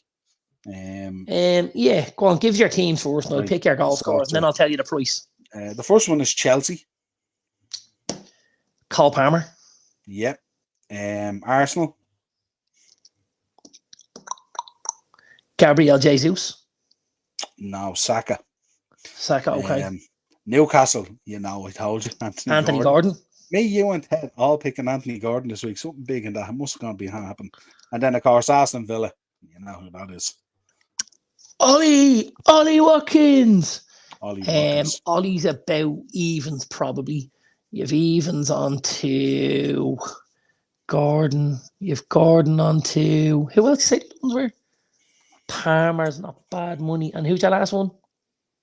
Watkins, Gordon, Saka, and Palmer. It's less than the 50 I got. No, it's less than the 60 I got. Yeah. I'd say it's about 45s. 52. Okay. Tell you what's a good bet at the weekend as well if you just want a single. Cole Palmer's 3-1 anytime. I think that's a good bet.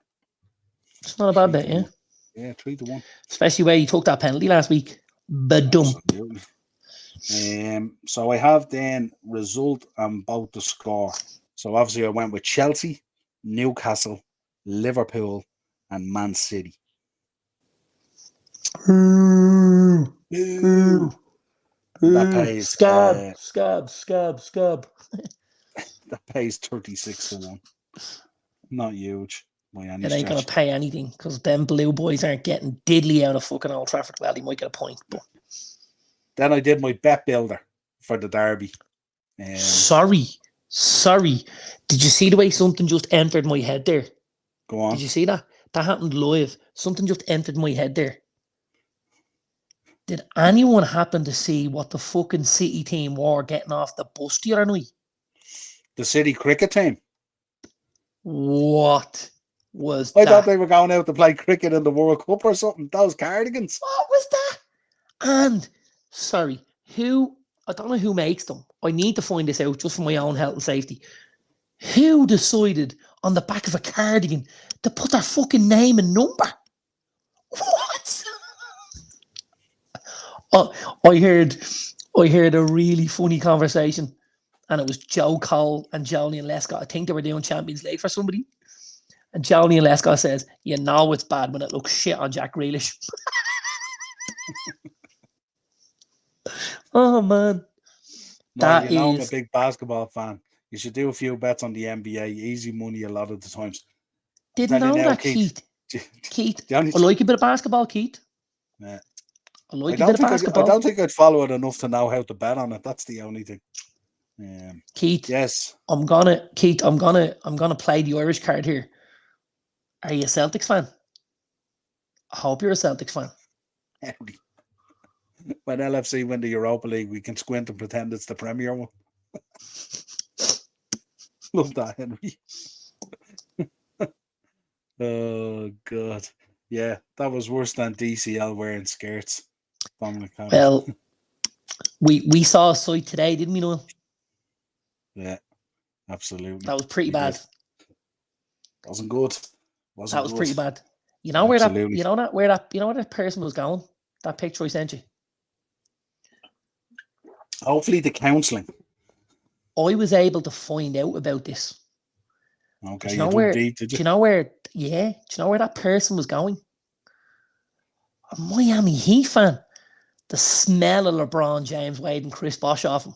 He was obviously, he's about, Keith, are you about 28, 29, pal? He has to be about that age, right?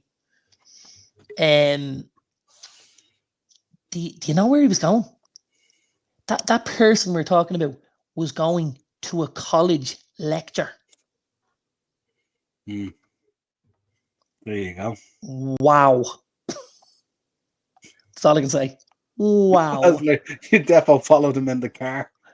No, he didn't. I absolutely didn't. Honestly, Jackie definitely didn't. Jesus Christ. Dazzler, are you going on Wednesday or Tuesday? What am I going to? He's going to the Derby on Sunday. I'm going to the Derby on Sunday. Going to the Derby Wednesday on or Tuesday?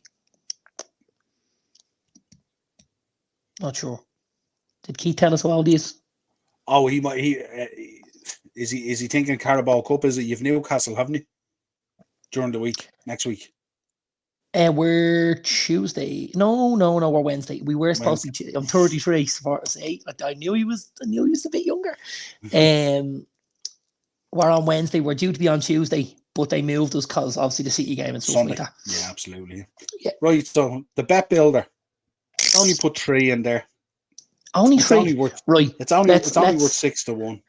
Right. Let's see. Can you figure it out? City to win. Yeah. Both teams to score. Yeah.